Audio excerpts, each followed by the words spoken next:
They held, as we are told, that there was but one Imam, and they ascribed the qualities of divinity to Ali.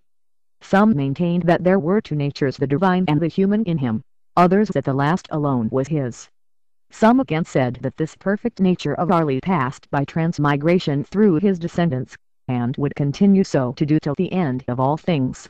Others that the transmission stopped with Muhammad Baqir, the son of Zain al-Abidin, who still abode on earth, but unseen, like Chizer, the guardian of the well of life, according to the beautiful Eastern legend *. Others, still more bold, denied the transmission, and asserted that the divine Ali sat enthroned in the clouds, where the thunder was the voice and the lightning the scourge wherewith he terrified and chastised the wicked. This sect presents the first, though a very early, instance of the introduction into Islam of that mysticism which appears to have had its original birthplace in the dreamy groves of India. As a political party, the Gulag never seemed to have been formidable. Such, however, was not the case with the Imami, the most dangerous enemies of the House of Abbas. Agreeing with the Gulag in the doctrine of an invisible Imam, they maintained that there had been a series of visible Imams antecedent to him, who had vanished.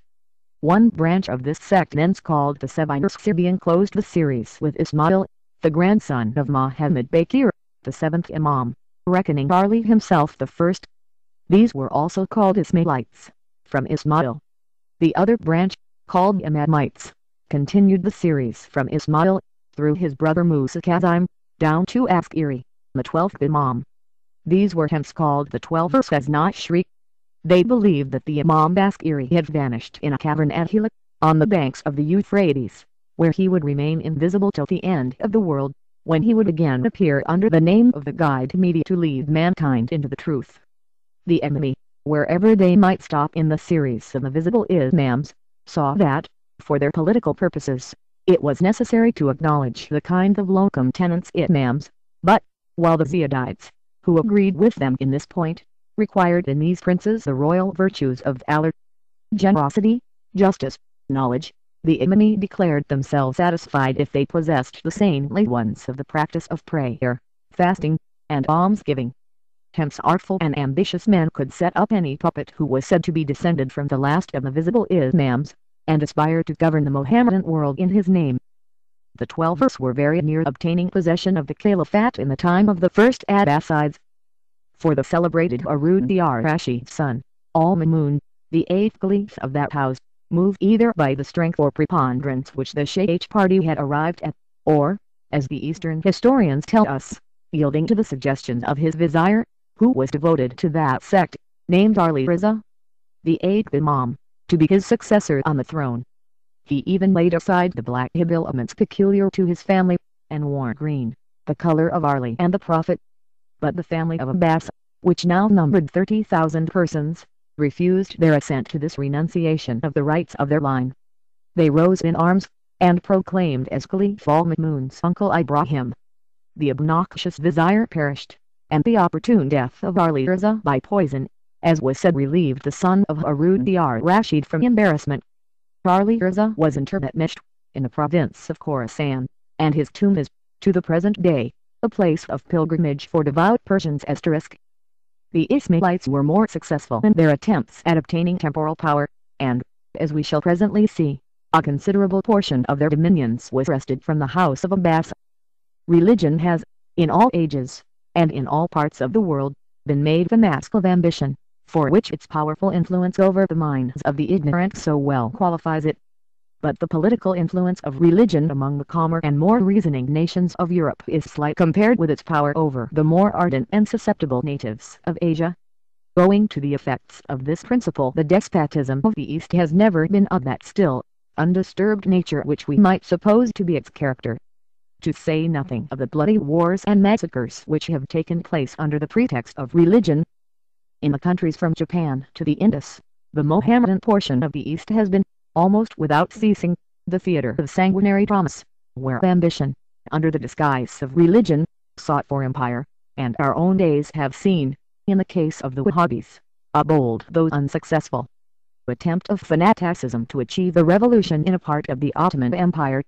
It was this union of religion with policy which placed the Safavi family on the throne of Persia in the 15th century, and it was this also which, at a much earlier period, established the dominion of the Fatimite caliphs of Egypt. The progress of this last event is thus traced by Oriental historians ****. The encouragement given to literature and science by the enlightened Al-Mamun had diffused a degree of boldness of speculation and inquiry hitherto unknown in the empire of the Arabs. The subtle philosophy of the Greeks was now brought into contact with the sublime but corrupted theology of the Persians, and the mysticism of India secretly mingled itself with the mass of knowledge. We are not, perhaps, to give credit to the assertion of the Arab historian that it was the secret and settled plan of the Persians to undermine and corrupt the religion, and thus sack the empire, of those who had overcome them in the field, but it is not a little remarkable that, as the transformation of the Mosaic religion into Judaism may be traced to Persia, and as the same country sent forth a monstrous opinions which corrupted the simplicity of the gospel, so it is in Persia that we find the origin of most of the sects which have sprung up in Islam. Without agreeing with those who would derive all knowledge from India, it may be held not improbable that the intricate metaphysics and mysticism of that country have been the source of much of the corruption of the various religions which have prevailed in Indian Asia. It is at least remarkable that the northeast of Persia, the part nearest to India, has been the place where many of the impostors who pretended to intercourse with the deity made their appearance. It was here that Mani, the head of the Manichaeans, displayed his arts, and it was in Khorasan Sun land that Hakam, who gave himself out for an incarnation of the deity, raised the standard of revolt against the house of Abbas. But, be this as it may, on surveying the early centuries of Islam, we may observe that all the rebellions which agitated the empire of the caliphs arose from a union of the claims of the family of Ali with the philosophical doctrines current in Persia. We are told that, in the 9th century of the Christian era, Abdallah, a man of Persian lineage, residing at Oud was, in the south of Persia, conceived the design of overturning the empire of the caliphs by secretly introducing into Islam the system of atheism and impiety. Not to shock deep-rooted prejudices in favor of the established religion and government, he resolved to communicate his doctrines gradually, and he fixed on the mystic number 7 as that of the degrees through which his disciples should pass to the grand revelation of the vanity of all religions and the indifference of all actions. The political cloak of his system was the assertion of the claims of the descendants of Muhammad, the son of Ismail, to the imamate, and his missionaries' day is engaged with activity in the task of making proselytes throughout the empire of the caliphs. Abdallah afterwards removed to Syria, where he died. His son and grandsons followed up his plans, and in their time a convert was made who speedily brought the system into active operation. The name of this person was Karmath, the native of the district of Kufa, and from him the sect was called Karmathites. He made great alterations in the original system of Abdallah, and as the sect was now grown numerous and powerful, he resolved to venture on putting the claims of the descendants of Ismail to the test of the sword.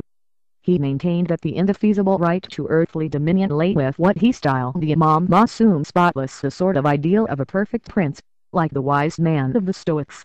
Consequently all the reigning princes were usurpers, by reason of their vices and imperfections, and the warriors of the perfect prince were to precipitate them all, without distinction, from their thrones. Karmath also taught his disciples to understand the precepts and observances of Islam in a figurative sense. Prayer signified obedience to the Imam Masum, alms-giving was paying the tithe due to him, that is, augmenting the funds of the society. Fasting was keeping the political secrets relating to the Imam and his service. It was not the tensil, or outward word of the Quran, which was to be attended to. The ta'wil, or exposition, was alone worthy of note. Like those of Mokanut, and other opponents of the house of Abbas, the followers of Karmath distinguished themselves by wearing white raiment to mark their hostility to the reigning caliphs, whose garments and standards retained the black hue which they had displayed against the white banners of the house of Umayyad. The bloody war was renewed at various periods during an entire century between the followers of Karmath and the troops of the caliphs, with varying success. In the course of this war the holy city of Mecca was taken by the sectaries, as it has been of late years by the Wahhabis after the fall of 30,000 Muslims in its defense. The celebrated Black Stone was taken and conveyed in triumph to Hajar, where it remained for 22 years, till it was redeemed for 50,000 ducats by the Emir of Iraq, and replaced in its original seat. Finally, Like so many of their predecessors, the Karmathites were vanquished by the yet vigorous power of the empire, and their name, though not their principles, was extinguished.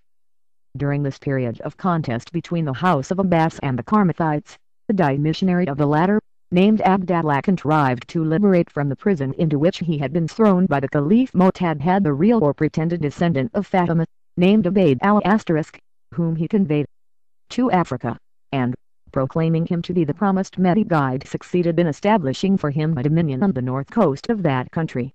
The gratitude of Ubayd al was shown by his putting to death him to whom he was indebted for his power, but talent and valor can exist without the presence of virtue, and Ubayd al and his two next descendants extended their sway to the shores of the Atlantic. Mo'tad al, his great-grandson, having achieved the conquest of Egypt and Syria, wisely abandoned his former more distant dominions along the coast of the Mediterranean, his eye being fixed on the more valuable Asiatic empire of the Abbasides.